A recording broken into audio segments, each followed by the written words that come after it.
Inshuti bavandimwe nongeye kubasuhuza mbasuhuza aho muri hose, ndabasuhuza mu byo murimo uko muri nuko mubayeho. Ndabifuriza ibihe byiza, ndabifuriza kwaguka no kurumbuka. Uyu munsi twongeye guhura kugira ngo tuganire tuyageze twumve ibyo tubamo, ibyo duhoramo, twumve n'icyo twabikuramo cyangwa se icyo byadusigira. Reka noneho ntangire mbavugisha gatoya mvuga ku bintu bikunda kuba ku bantu benshi, nkanjye ukunda kwimuka cyangwa se gutaha amakwe. Reka mbere ku bukwe. Abasore n'inkumi bicara hasi bagapanga, bakakubwira nakazakora iki ngiki, nyira nakazankorera kiriya, se nakazakora kiriya, nyiraruntaga azakora bino, se gapfizi biriya. Ku munsi w'ubukwe ubwo wo bahaye wenda kuvugana n'abo bantu, akaza kuvuga ati se nakari hehe, reka da, nakari hehe, reka da, nakari hehe, reka da. Ahubwo ukajya kubona ukabona abantu utatekerezaga nibo bagukoreye ubukwe, nibo bakoze ubukwe, ku buryo nyuma yaho uwo ngo wakoresheje ubukwe uvuga ati se uriya we yaratumiwe nande ko nabonaga ari mu gukora ibintu byose ko ahubwo ntari nanamutumiye. Ngo bita umuvandimwe rimwe na rimwe aza utari umwiteguye. Ibyo nanone bikunda kubaho ku bantu bimuka. Umuntu akakubwira ko azaza kugufasha, akazaza kuguteruza, ukamutegereza ukamuheba. Ariko muri icyo gihe wari wabuze no guteruza, ukajya kubona ukabona harunduje akagufasha ngo uwo umuvandimwe. Ubwo rero ibingibi biratuganisha hehe? Biratuganisha ku ngingo y'uyu munsi. Turaza kuganira kuri mugenzi wanjye ninde. Ariko nkuko dusigaye tubigenza, reka mbanze mpere kuri Zaburi ya 57 umurongo wa 5 igira iti, dore ndyamye hagati y'abantu bameze nk'intare zimiragura bene muntu, amacumu n'imyambi nibyo menyo yabo, inkota ityaye ikaba ururimi rwabo. Iyi Zaburi, uyu murongo twabyumva dute? Uyu murongo icyo umuntu yasigarana ni ikihe? Nuko abantu bameze nk'intare zimiragura bene muntu, ni wa muntu imbere aba yifitemo urwango rukagira naho rugaragara inyuma. Naho ngaho ubwo ku bafite Bibiliya zo mu zindi ndimi no mu bisomo muzahita mubibona ko ari icyo ari aho ngaho bigana. Amacumu n'imyambi nibyo menyo yabo, inkota ityaye ikaba ururimi rwabo. Buri ijambo ururimi muri Bibiliya, ururimi ni inyigisho cyangwa se ni ukwemera kwigishwa. Aha rero kukubwira ngo ururimi rwabo cyangwa se rumeze nk'inkota, inkota nayo ni intuza n'inyigisho cyangwa se imbaraga ziva mu nyigisho. Aha rero urumva uwo muntu wamaze kubura imbere bikagera n'inyuma, n'ibyo avuga n'ibyo akora byose biba birimo uburozi bwica bene se cyangwa se bwica abantu.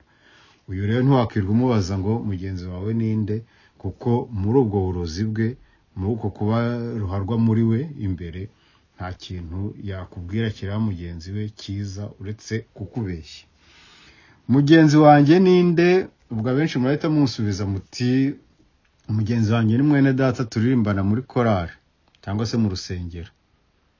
Nge nagusubiza ngo uzabimenya ko ari mugenzi wawe umunsi uzamuhamagara ugasanga nimero ye atari iyo nimero uhamagaye ntishobora kuboneka. Aho nibwo umenya mugenzi wawe.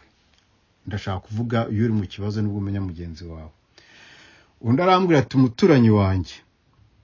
Uwo nabwo uzamenya ko ari mugenzi wawe umunsi amatungo yawe azamwonera, uburyo azabyitwaramo uzamenya ko ari mugenzi wawe. Urambwira uti mugenzi wanjye niwo dukorana.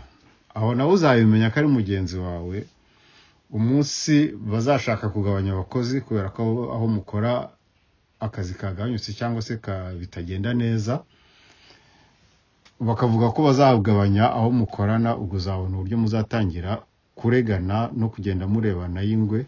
Kubera iki? Kuko umugati uzaba wagabanyutse. Aho ngaho nibwo uzamenya mugenzi wawe. Uzongera uvuga uti mugenzi wanjye n'uwo dutegana cyangwa se dufatana shira umuteto buri munsi. Uzabimenya umunsi uzibeshya ukamukandagira kubw'ibyago. Nakubwira ati bibaho, uzamenye ko ari mugenzi wawe. Ariko natagusimbukana no gusaba kumujyana kumuvuza, ubwo uzaba uzi neza ko ari mugenzi wawe. Muri makeya umuntu azakubwira ati no mugenzi wanjye ni buri muntu wese waremwe n'Imana kuko twese turemye mu ishusho ry'Imana. Nakubwira ngo hoya ibyo sibyo, gusa mugenzi wacu yagombye kuba buri wese igihe twaba twemera ko uwo muntu ari mu ishusho y'Imana, kandi nzi neza ko bose twese tutari mu ishusho y'Imana. Yewe nanakubwira nti mugenzi wawe udahinduka n'umwe n'Imana, kuko yo igukunda waba uri mu byiza waba uri mu mafuti, upfa kuba uyibona nk'Imana yawe. Mugenzi wanjye ninde? Ndacyakomeza kwibaza icyo kibazo, ariko ahangaha none ngiye kugaruka ku kwijijisha, kubera ko twese turijijisha iyo ubaza ngo mugenzi wawe ninde, ni gute se utazi mugenzi wawe? Ibyo nabyo bisaba za kaminuza cyangwa se kuzajya kubyiga Harvard. Oya, mugenzi wawe uramuzi, ni uko ushaka kwijijisha cyangwa se ushaka kwigirisha. Uko kwigirisha, uko kwijijisha ntabwo ari ibya none, kubera ko na Yezu yahuye nabyo. Dusome muri Luka 10:27 tugere kuri 29. Undi aramusubiza ati uzakunde Nyagasani Imana yawe n'umutima wawe wose n'amagara yawe yose n'imbaraga zawe zose n'ubwenge bwawe bwose, kandi uzakunde mugenzi wawe nk'uko wikunda. Yezu aramubwira ati ushubije neza, ubigenze utyo uzagira ubugingo. Nyamara we kugira ngo yikure mu isoni abwira Yezu ati ariko se mugenzi wanjye ninde? Ngibi byo bita kwikura mu isoni, ni ukubaza ikibazo utagombye kubaza, ni ukubaza ikibazo ufitiye igisubizo.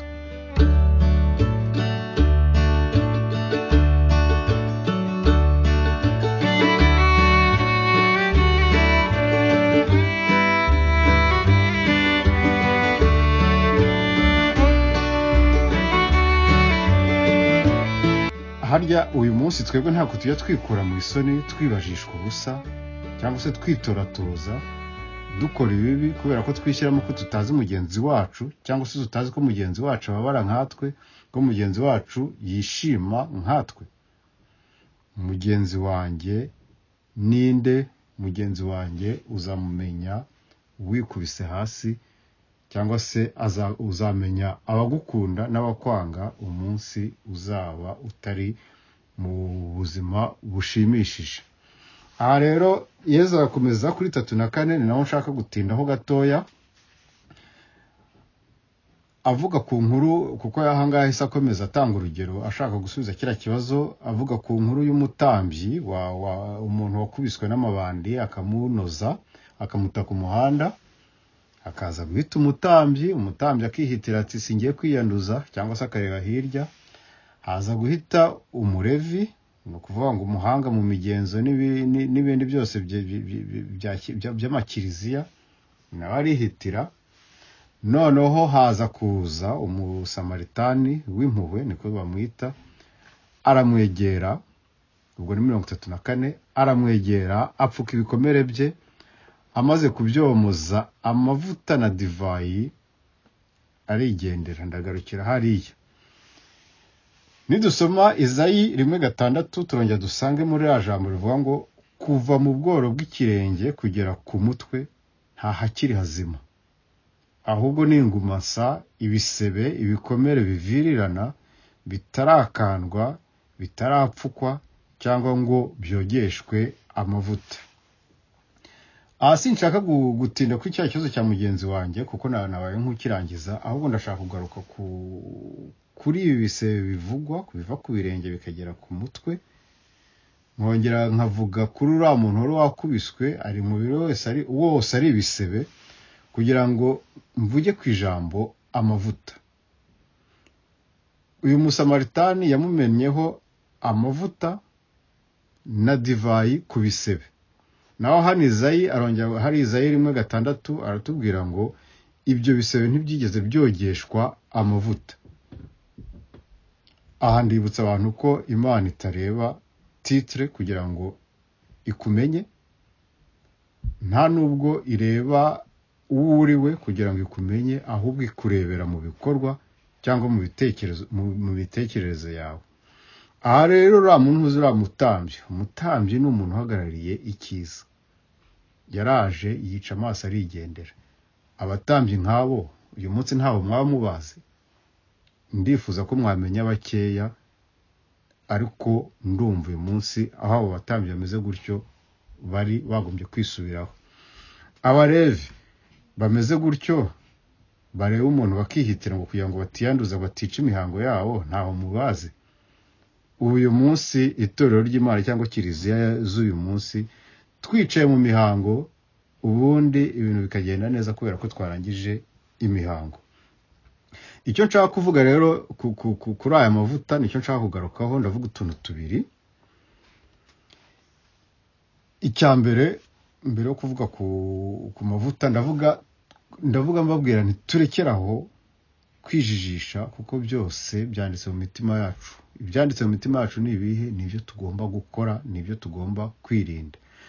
Aha rero kwirwa wibaza ngo nge ndi umuherezabitambo singomba gukora kuri ibi, cyangwa nge ndi umulevi sinshobora gukora kuri biriya, cyangwa nge ndi uyu n'uyu, ibyo byose ni uko wowe urimo kwijijisha ubyica nkana, cyangwa se ushaka impamvu n'uduhamvu bidafite ishingiro. Nuko rero reka ngaruke ku mavuta. Amavuta yomora ibisebe, ayo twabonye hariya muri Izayi, ayo twabonye muri Evanjiri ya Luka, yewe no mu ntuza no mu Bibiliya tuyabonamo kenshi ayo mavuta avugwa, bamena ku bantu cyangwa se bamena ku bintu. Abantu benshi uyu munsi iri jambo rigezweho.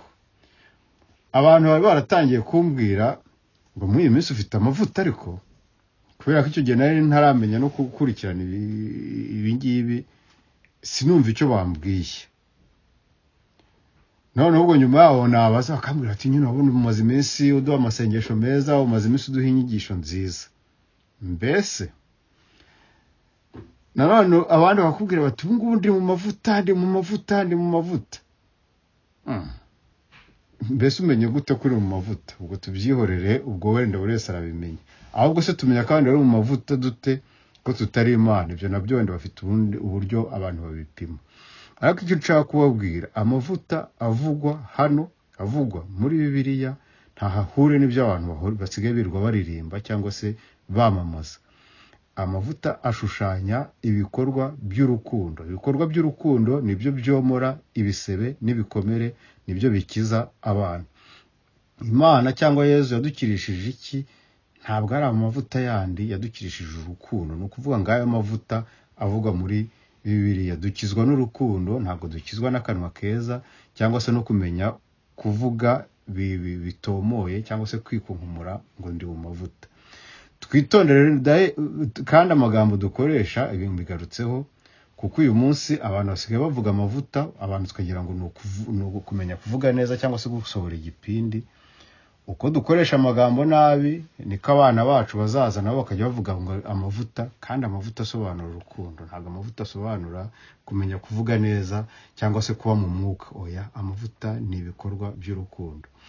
Ntabwo ndi butinde kuri divayi, kuko divayi uramu Samaritani asuka kuri muntu wakomeretse, kimwe n'amavuta byombi bivuga ibikorwa by'urukundo. Simbitindaho kuko divayi nzafata umwanya wo kuyivugaho kugira ngo abasoma Bibiliya nka Yohani Batista bavuga ngo vino n'umukobanyi, mbashe kubasobanurira ko ijambo divayi kimwe n'umugati bifite ikintu gikomeye bivuga muri Bibiliya, bivuga mu kwemera kwacu, bivuga mu mibereho yacu ya buri munsi. Nuko rero uyu munsi nizere ko aka kanya dusangiye karatugirira akamaro, karabagirira akamaro, kandi Nyagasani ahumura amaso yacu, tubashe kumva amarira ya mugenzi wacu. Uhoraho, ineza yawe duhoreho, nk'uko amiringiro yacu ari muri wowe. Mugire ibihe byiza.